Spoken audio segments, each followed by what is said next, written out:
Man, it's freaking cold out. Hey Siri, what's the weather today? It's currently cloudy and 44 degrees in Charlotte.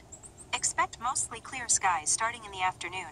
Yeah. Today's high will be 55 degrees, and the low will be 42. Alright, shut up.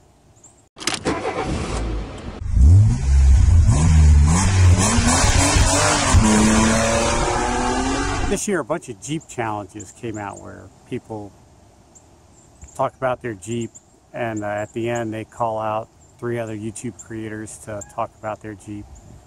And I like these videos. They're a fun way to get to meet creators that you... Cat's whining. Even the cat says it's cold out here. But it's a good way to come across YouTube channels that you normally wouldn't hear of or see. And I enjoy them. So FM Jeeper created a challenge where he says 3 good things about his Jeep and 3 mistakes that he's made building his Jeep. And at the end he called 3 Jeepers out to tell their story, and I was one of them. And so here it is, 3 things that I did right about my Jeep and 3 total blunders. Alright, number 1, rock sliders. Glad I installed them.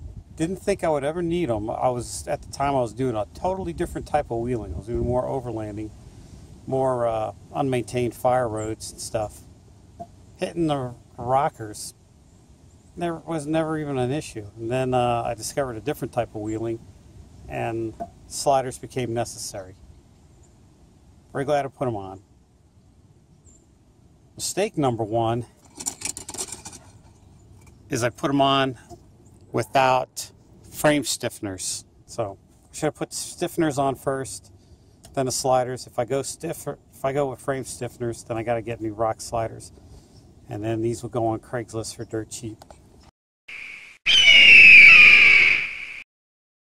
Second thing I liked is, thing I did right is get this big beefy bumper on. I like the stock look, and so I wasn't a big fan of big beefy bumpers, but it's nice to crash into stuff and, you know, hit a hill and not have to worry about twisting or bending or pushing metal. Mistake number 2 is this bumper. It's not designed for XJ. It was a bumper off of a JK that was modified to fit the XJ. And it sounded like a fun project at the time, but what I don't like is how I'm about 4 inches short here.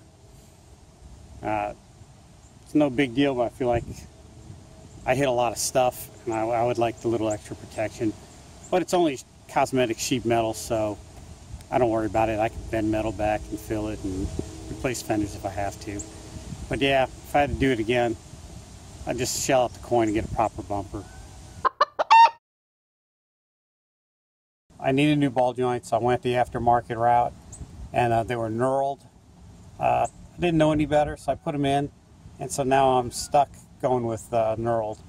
And I'll do a video later on the difference between knurled and OEM. But at the time I didn't know it, so I put in knurled because, like I said, most aftermarkets come knurled. And no biggie, but yeah. Shut up. Even Beans the cat says it's cold.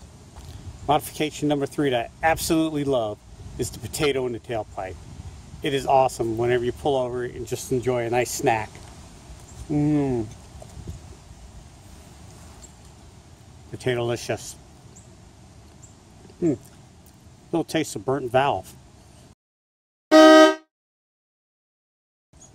Alright, so there's my video. Thanks to FM Jeeper for calling me out. I feel, you know, included. 3 people I'd like to call out on this is Nate at SWB Crawler. Very, very interesting channel. Vast knowledge of Jeep and wheeling stuff. Got potato in my teeth. And he also does some IT stuff and gaming stuff. He's an all-around versatile guy. I'd also like to call out CPO. I actually ran into his channel because Nate mentions him quite a bit. Very nice guy. Very awesome build of his Jeep. And he does a lot of some videos on just about everything he buys, he reviews. It's a good channel. And lastly, I'd like to call out Eric the Space Rag. He's the Canadian equivalent to me, I believe. And he hasn't done a Jeep video in a while, but we'll see if this can push him into it. All right, thanks for watching. Check out, I'm going to put links to all these videos somewhere. If I can never remember how to do this stuff. I always have to watch a YouTube video on how to create YouTube videos. It's pretty sad. But there'll be links and stuff somewhere in the description or here or there. All right, carry on.